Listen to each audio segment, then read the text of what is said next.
What's up, you guys? The Curious Owl here, and today I am going to be talking about The Eye of the World by Robert Jordan.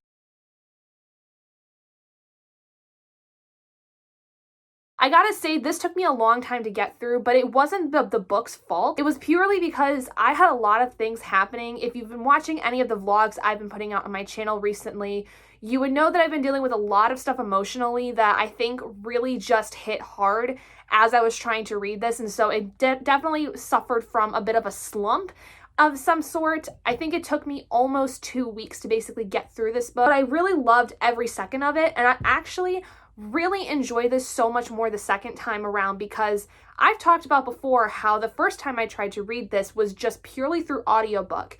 And the audiobook, for some reason, did not really get me as immersed in the world as I wanted to. I very vaguely remembered certain things happening, certain scenes, and I will say that combining the audiobook with the physical book this time around and really allowing myself to only get immersed in this story when I had both was amazing, because I think that gives so much more visualization for a lot of people. If you're a very visual reader like myself, it makes it so much easier and very clear to understand what's happening, because a lot of times with high fantasy, it's very hard for me to visualize from the written word, and sometimes with audiobooks, I get way too distracted. So combining the two seemed to really work in my favor, so I would highly recommend that if you feel like you're struggling with both physical and audio. I also am doing a reading series of this basically because I want to read this for itself, because I've heard so many good things about this series. I have the entire series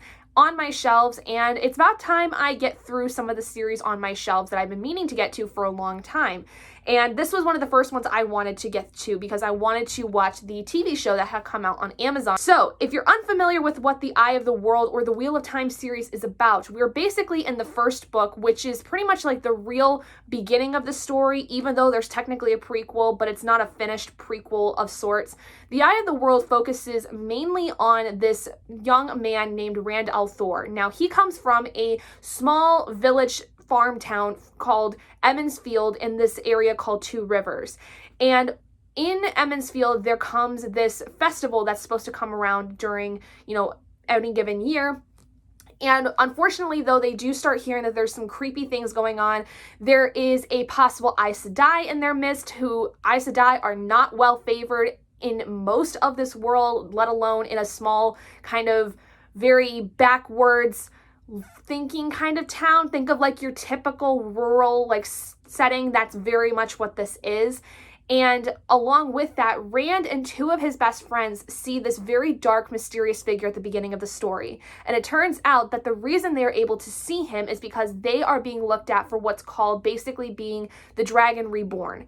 Essentially, in this world, you find out that thousands of years prior, there was this battle basically between good and evil, between the dragon, who essentially was like the good, and the dark one, who was the bad guy. And there's this prophecy that basically says that every once in several generations, it doesn't exactly say how often, just within several generations, there will be a person that is reborn as the dragon. They are basically the reincarnation of the dragon, and they are meant to go and destroy the dark one, who at that time may be trying to regain their power, whether through the means of their, minions or whatever it is. Rand and two of his best friends that he's grown up with are looked at for possibly being the dragon reborn. And to give some context in this world, there have been people in the past who have been thought to be the dragon, but turned out to be what are called false dragons, or basically they're not who people thought they were. And those false dragons essentially were taken and put in prison or executed. And the Aes Sedai come into this because, especially if those people that are looked at to be the dragon have any kind of mystical powers about them, but they turn out to be false dragons, those men actually end up having their magic basically called, and that can usually result in either the death of the person or they just go basically insane, from what I can understand. Rand meets the Aes Sedai that comes to town named Moraine and her warder Lan, who we both meet in New Spring, which was the prequel to the story that I had read beforehand. Now, basically, Moraine is the one that tells Rand and his two friends, Perrin and Matt, that they are in grave danger because one night they actually have their town attacked and Rand's father is nearly killed. You start to see a lot of questioning surrounding around who exactly Rand is, because there's some controversy whether or not he may be the actual son of who he claims is his father. There's some, discrepancy in terms of like the timing of when he was born that gets kind of explored throughout a lot of this. But ultimately, Moiraine tells Mat, Rand, and Perrin that in order for their town to be saved, they have to head out and basically head toward a town called Tar Valon. Tar Valon is basically the head of where the Aes Sedai are.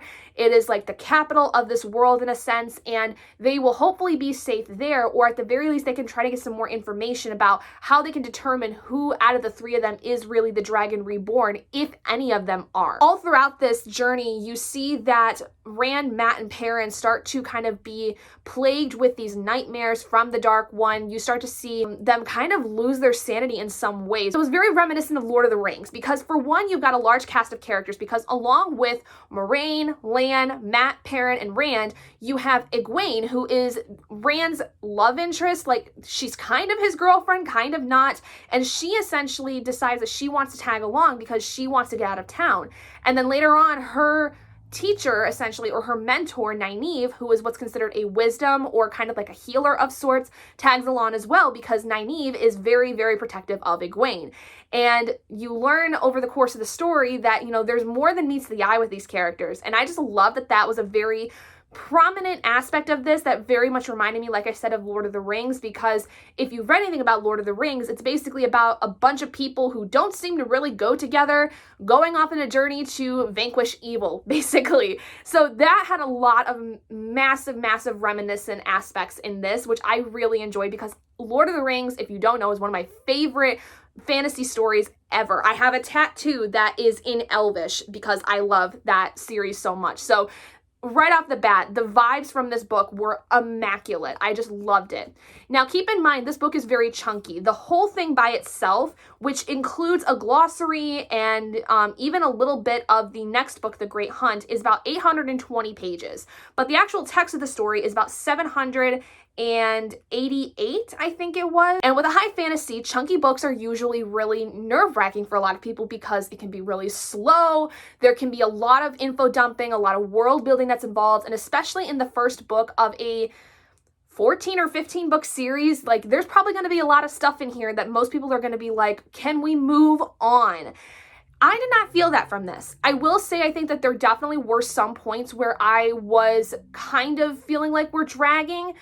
But even then, everything that was going on was still pretty fast paced. Like, there were definitely down moments because there were down moments. Like, they had, they were staying in certain places, or they couldn't, move from a certain area because they were, being watched or whatever it was. Like, anything that happened in this made sense to me in terms of the reactions of characters. There's a point where everybody gets split up and they have to find their way back to each other. Like, there was nothing about this that made me feel like anything was too much. I just think that there were some times where, specifically, I think in terms of my emotional well-being, I think that it dragged because I was already feeling so down that it kind of felt like the story dragged a little bit. So I don't really knock this book too badly because of that. The only reason I give it a 4-star as opposed to a 5-star is I just felt like the way that this story kind of picked up and just ran was very quick in a lot of ways, but it also didn't, and I kind of was left jarred at some points. There are certain things that are brought up here that I'm not really sure if they're going to get expanded on more, which is probably going to, because this is, like I said, a 14, 15 book series. So there were just like a lot of questions I still had that I feel like got unanswered.